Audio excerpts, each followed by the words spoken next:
Welcome back to the sweatshop. In today's video, we're going to be working on this 2006 Nissan Xtrail. What we're doing in today's video on the Nissan is we are replacing our resistor, which in itself is a really quick and boring video. Super easy job, which I'll show you the gist of. Not something you're going to have a problem with in doing on the majority of cars out there. Although some cars like to hide this particular item in places that are just, there's no other way to describe it other than utterly stupid. It's just, some manufacturers do things that will make you want to gouge your eyes out. Anyhow, along with this video of me talking a bit about the resistor, we're also going to explain the basic, well, there are a few different systems, but we're going to explain basically the most popular systems that are utilized in pretty much all automobiles. HVAC systems have a lot in common with your household, so if you're more versed with that, try to think of your household HVAC in relation to your automotive HVAC. And if you're confused by that, well, then just ignore what I just said. Hopefully you want to learn about this sort of stuff. This is going to be one of those videos where you hear my voice more so than see me do anything of value. But yeah, hopefully you pick some stuff up. Now, the reason why I'm making this video is, well, a lot of times do-it-yourselfers they'll do crazy things and they'll cost themselves an arm and a leg when most of their problems are usually caused by this guy or a dead fan. And man, oh man, I'll tell you, some of the crazy stuff that I have seen over the years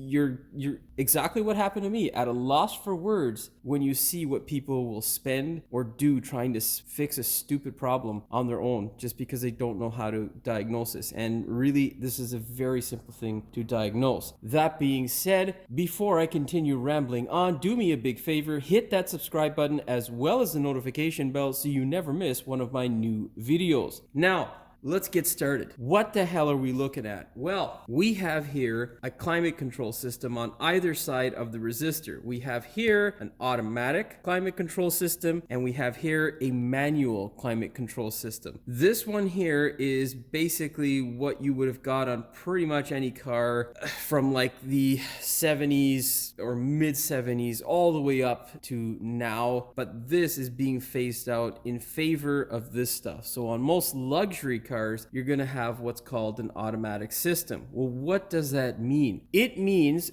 two things: comfort and luxury, accompanied by, depending on the manufacturer, a world of headaches later on. What does that mean? Well, some of these systems are overly complicated and designed just ridiculously stupidly. Thankfully though, as time has gone on, most manufacturers have caught up to good practices with regards to building certain systems in cars, and thankfully, I can say that most systems out there are fairly reliable, fairly good. However, in the early years of implementing these types of automatic systems on certain manufacturers, they can be a real pain in the ass to diagnose. That being said, they're not all that bad. I quite like them actually, and they really do make your life quite a bit easier. You're never really fidgeting too much as compared to this guy here with a automatic system. What does an automatic system do? Which I think I said I was going to answer earlier, but I rambled off again. You're going to get a lot of that with me. It's just what I do. Anyhow, if you set your thermostat, which is this wonderful guy here, at 20 degrees, the car has sensors placed throughout the car, generally around the passenger compartment in the front on the driver's side of the vehicle, to sense what the temperature is. And it will do its absolute best to keep it within 0.5 of a degree of that temperature, keeping you in the perfect temperature as you select by the thermostat. Now, if you'd like, it can completely do this automatically without you having to touch anything. Just select the temperature, hit that auto button, and bango bingo, you are in climate control heaven, I guess. You don't even have to touch the fan dial, nothing. Just takes care of everything. You got to select your position and your temperature. That's it. What are the problems with these systems? Well, generally with the automatic systems, there are really three problems that I can think of that are a consistent issue. They are overly expensive to repair, depending on the manufacturer, of course. Some manufacturers are reasonably priced with the stuff that breaks, but some can be ridiculously expensive. Like, I know there are certain manufacturers out there where certain components like the motors or actuators for the automatic system to operate, when they fail or they start clicking and stuff, like my hoist just did, when they start making noises that you don't want to hear and they don't shut up, it will drive you nuts. And what will drive you even more insane is when you get the price for some of these actuators. They can range anywhere from like $50 to like $1,000 plus, man. It is just crazy. And I don't know why. Personally, I think it's just stupid. I think it's just gouging. Anyhow, that's usually what the number one problem in my thing is. It's expense. The second thing is the expense is usually caused by those actuators failing. Now, this was off my personal Subaru, which had 470 or 80,000 K. Never had an actuator fail on that vehicle. So there are exceptions to what I'm telling you. Don't think this is a broad-based statement that just kind of blankets every single car. No, it doesn't. There are, like I say, really good systems that were designed well by certain manufacturers. Now, that brings me to the third thing. The cost involved in sometimes diagnosing these systems is astronomical. So not only can the cost of the parts that are needed, but the tedious amount of diagnosis that sometimes has to go in. You can have temperature sensors and control sensors, or basically we'll call them control sensors, but they're usually just temperature sensors and all kinds. You get, in some cars, they've even got humidity sensors. Like, it's crazy. So these types of sensors can be a pain in the ass. They can contribute to the system malfunctioning in certain ways. It's very rare. Most times it's just going to be an actuator that fails that will drive you absolutely nuts. Either or, component wise, these control units tend to be expensive anyhow because they're not popular items that fail, but when they do, the dealership's going to have a free-for-all with your wallet. That being said, I do prefer the automatic, especially if it's made by a good manufacturer. It is quiet, it does its job, and really, it's great. Now, this here is a manual system, and it is a beautiful system because it generally never breaks unless it's tampered with. That is your number one problem. A lack of knowledge from a lot of technicians on how to deal with these things. I know that whenever stereo's installed or something, I'll get complaints about these guys not working, and it's usually because this here is just mangled by whoever tries to take it apart. And now, if it wasn't clear and I didn't explain it, this guy here is operated by actuators. It's all done by motors and sensors and whatnot. You just have to touch these dials. Okay, there's no other mechanical connection. It's basically like your drive-by wire system where your throttle body is a wire, and this guy here is the old school stuff where your throttle body is a cable. Now, with regards to the manual system, it is basically what it is. There you can see the cable actuating. On the other end, if I can get that thing to hold still, come on, hold still, damn it. You can see it actuating there. Other than these things being cheaply made by a crappy manufacturer, you never really have issues with them unless they're tampered with. The manual stuff here, great. It is, wonderful in my opinion as well. Works great. It's kind of annoying though. Sometimes you'll feel yourself getting a bit too hot just because this guy here is regulated by you. So if you're, a kind of set it and forget it type person, that's your system. If you want to be in consistent control all the time, that's your guy there. Now, based on the car that you purchase, you might not have a choice altogether. You might just have to take what you get. But I hope that kind of explains exactly what it is that these two systems are. In regards to problems, other than the cables being damaged or the components being cheaply made, in my opinion, these guys rarely fail. Like I say, it is really dependent upon the manufacturer. Most manufacturers have got these systems down really well, and you won't have really any issues. Now, these are the two climate control systems that you will find throughout the industry. Now, the only other one that I know of and that I can tell you about is just the old school stuff, windows and vents and stuff like that. Now, your climate control on really old cars, like 50s, 40s, 60s, and 50s. I said 50s, didn't I? Damn it. Whatever. Anyhow, old cars without this sort of stuff, and even with some of this stuff, because what these used to be hooked to on some of the cars before they had a actual venting system and whatnot, were vents that kind of just opened up and let air into the cabin. They were vents around the hood, the cowl area, anywhere you could get nice, cool air or hot air, depending upon what the climate was and what was needed by the driver. That's exactly what they targeted, and how they did that in various different ways was with different vents. Now, you're not going to see that stuff. I don't think I ever will. If I ever get a really old car to work on, you guys will be the first to see it, and I'll explain some of those systems if you watch this video. Because if you don't, and I'm rambling on giving you all this knowledge for no reason, I'm not going to make a follow-up. But feel free to leave your comments in the comment section if you'd like to see some more about this sort of stuff, or just topics like this in general. Now, to the resistor and the car, and what generally gets misdiagnosed. In a manual system, you will usually see a resistor that looks a bit different than this. It is a resistor with usually 4 wires. So most cars have 4 speeds, and those 4 speeds have 4 wires that go to this resistor, telling the blower motor how fast to spin. What happens is, commonly in the automotive world, is it's usually called as a resistor for a specific issue, and it's often rushed through and kind of overlooked. I can't say that it happens a lot. It's usually just crappy mechanics or DIYs who just don't know what they're doing. And these guys can be expensive, but I'll guarantee most times these units or the switches that come with them are more expensive. And that's particularly what I see people spending their money on, is these switches, thinking that that's the problem, or a blower motor, when it is simply that guy there. How you can tell is, if it's a nice day where you need your climate control, especially your AC, like I did when it failed last night at home.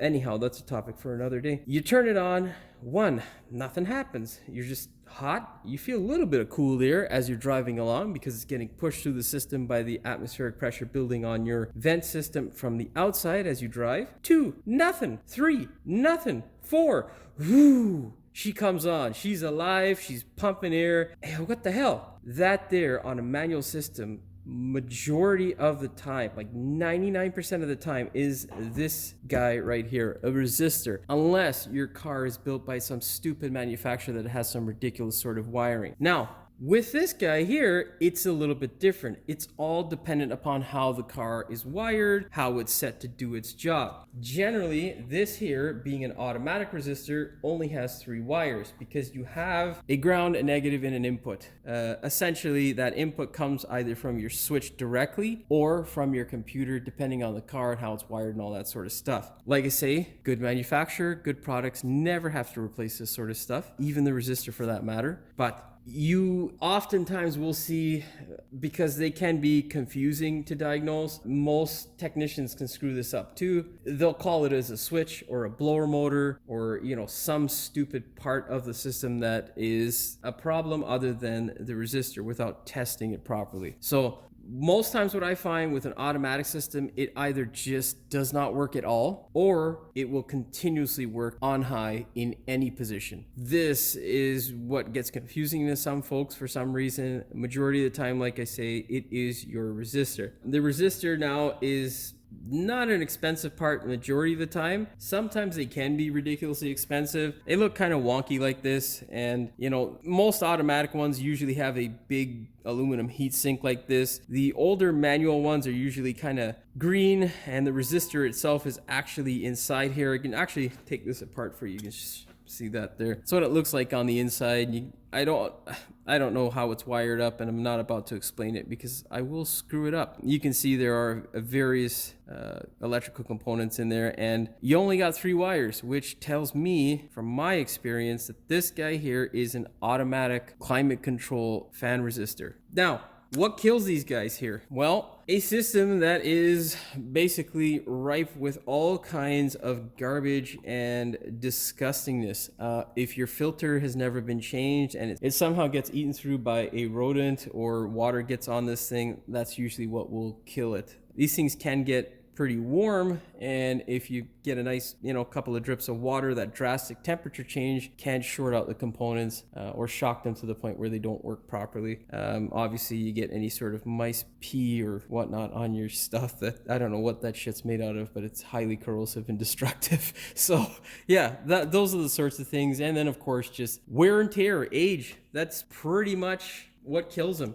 So there's really no maintenance you can do unless you know your system has to have its filter changed. Yeah, like most manual ones, to be honest, don't even come with a filter. So yeah, I mean, they were fairly good too, depending on the manufacturer. I didn't have to change those out very often either. Another thing that on the older ones that I find is sometimes these guys can get corroded. So, you know, shake the wiring and all that sort of stuff if you have a doubt. Now, how to diagnose it is besides playing with the fan switches to see what speeds it works at, and then, you know, just replacing it, don't do that. If you can't read a schematic, get professional help, or if you can, take a look at how it's wired, and if you're confident with testing the components, go ahead and do so. It's a relatively simple test, not much to really look at. You can test the blower motor simply by powering it up with some test leads. If you have a power probe, which I've demonstrated many times, those things are invaluable in my opinion. They work really well for testing these kind of components. You don't want to replace stuff essentially that doesn't need to be replaced, especially with aftermarket stuff, because one thing you'll find is a lot of these guys aftermarket tend to be pretty inferior in quality in comparison to what the OEM manufacturer produces. So you don't want to make a mistake, replace the wrong stuff, and kind of shoot yourself in the foot with a part that's going to last you like a year. So I think, yeah, I'm pretty sure I think I covered everything. Hopefully you guys have kind of understood what I was trying to get across to you and how these two systems work and how to diagnose this thing. Luckily, Nissan has it in a really good, easy access place, and it is quite easy to change out. You can see here there's 2 holes. That's just 2 screws. Pull that guy out, swap it in, good to go. Now, hopefully I have made this sort of stuff a little bit clearer to you. If there is anything in particular you would like to know more about, for instance, you know, what these guys do, how to use them properly, you know, what these modes are, all that sort of stuff, feel free to leave a comment below. I don't mind going through this sort of stuff and explaining it to you if you're interested in seeing that type of video. And yeah, if there's anything in general you'd like to learn about or know, just leave a comment and I shall try my best to put together some content for you guys out there. Now, of course, I'm not going to leave you guys hanging, so let's go ahead now. I'll show you where this resistor is, and all you're going to need simply is a flat screwdriver and a Phillips number 2. You don't even need that. You can use a pocket-sized screwdriver unless the bolts were put in by an ogre or rusted in place. I'm not going to actually do it because it's pointless. I can't hold the camera and do it in that area because, well, you'll see. Okay, we are on the passenger side. You want to take this guy, be careful, do not drop it. And we're gonna work ourselves into this area right here. It ain't fun. Oh yeah, you can see I've already pulled out the wire. You'll need a flat screwdriver for that, or a thumb that is pretty powerful. Now, whenever replacing, you want to look for any signs of damage to that wiring. Make sure that the plastic isn't it's hard to breathe like this because I'm slumped over the front seat. Anyhow, you want to make sure that the plastic's not burnt, because that indicates that you have a wiring issue that you need to take care of before it leaves you in the corner with some issues that tissues won't solve. Down underneath here, just behind these 2 white tabs, is our resistor. You can see one bolt there and the other one there. Of course, my hand is right up against my camera. Do you need anything other than a flat screwdriver? No, but if you can't twist these guys out easily like I am doing right now, well, get yourself a number 2 Phillips bit, because if you're some kind of crazy person who strips that thing in there, you're gonna give yourself a headache. Now, I'm gonna go do this off camera, and then I will show you what the finished product is. Now, I'll show you before I change it out what the issue is. So let's plug this stupid thing back in. Okay. There is our Nissan on. Let's try to take this guy off. And you can see there, it doesn't shut up or go off. It is currently in the off position, and it will not shut up. Okay. Hot, cold, doesn't matter what you touch, system is constantly on. So that is how you know on the Nissan Xtrail that your resistor is a dead. See? Nothing doing. It's just a bullshit. Okay? Now, listen for the fan to die when I disconnect this guy. Obviously, we know that the fan is good because it is running. You mother... Oh, Like, what do they put these here for? Just to damage your thumbs as you pull this wire out? Like, god damn it, man. It said some manufacturers make things smartly. Nissan isn't always one of them. I don't know why I'm filming this. Well, whatever. Now we're gonna see it all the way through. Damn it. Don't fall out of there, you pile of shit. Alright. Well, there you go. It's either really shit material, because this was replaced when I sold the car. And that's, what now, like probably 4 years ago, I think. I don't know now, to be honest. But anyhow, these guys usually last longer than that. Anyhow, this was the cheapest aftermarket thing I could get at that point. Holy shit! It's a Nissan part. Look at that. Unbelievable. Well, there you go. I don't know what the hell I got now, but I know I didn't buy this from Nissan. I think I bought it from our friends at Rock Auto, so yeah. All right, let's swap it out for whatever crap I got now. Well, about 5 minutes has elapsed, and most of that time was spent with me trying to catch my breath and catch those stupid bolts back into the plastic casing, because wow, what a pain in the ass that is. Anyhow, moment of truth. She's alive. It's also not spinning in the off position, and watch the RPM of the fan drop. Now you can see here how many multiple positions we have.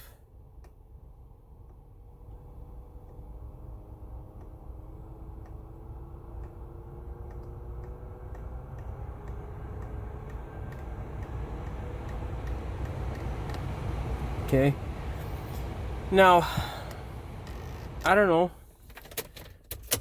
Maybe that's really nice, but in my opinion, Nissan over-engineered, and that's why we're replacing now the third one on this pile of crap with, I don't know how many kilometers on this junker. Let's see. 209,414. All right, I gotta get out of this position, dude. I'm done. It's killing me. All right, well, there you have it. All you really need to do this on an Xtrail is that guy there, and a little bit of know-how, and well, some deep pockets. This thing's like, it's a pretty good chunk of change. I definitely suggest getting it online. It's usually cheaper if you buy it locally. They're nice and expensive. Let's take a look inside. You can see a little bit of heat in there. That black stuff is usually a good indication of some hot weather inside of this thing. Does it really matter? No, we don't care. All right. Hopefully you found this video entertaining, because, well, if you didn't, this is a half an hour I'll never get back. Anyhow, all jokes aside, really simple thing to do. You can do it in the driveway. You need to be slim. You need to be able to hold your breath and be in an awkward position in order to do the job. Once you check all those boxes, it is easy. That being said, hopefully you found the video entertaining as well as useful. If you did, please like, share, and subscribe. Don't forget to hit the notification bell so you never miss one of my new videos. And as always, thanks for watching. We will see you in the next one. Stick around for the bloopers. Is this thing bobbing around now? What the fuck's going on with the video? That's a good cue to stop this fucking recording so we can not lose our minds with that stupid compressor when I'm editing later. Fuck compressor. Let's just do the whole thing over again. Although Resistor quiet was demanded of the driver, which somehow gets eaten through by a rodent. You can test the component like the rad fan. Oopsies. Wrong fan, Jimmy. Luckily for me, the Nissan has it in a really wonderful place, so it's not hard to diagnose or to change out, should I say. Now, that being said, I'm not going to leave you hanging. Of course, we are working on this 2006. Sounds stupid, Jimmy. We'll show you where that is and simply what to do. It's really, really, really easy. I'll just explain it. I'm not going to. It's hard to breathe like this because I'm slumped over the front seat. And, well, I've been eating a lot of sugar and, yeah, I'm getting fatter by the day. God, fuck. God damn. All right. Okay. Well, about 5 minutes has elapsed. Most of that time was spent me. Oh God, it's still happening. What?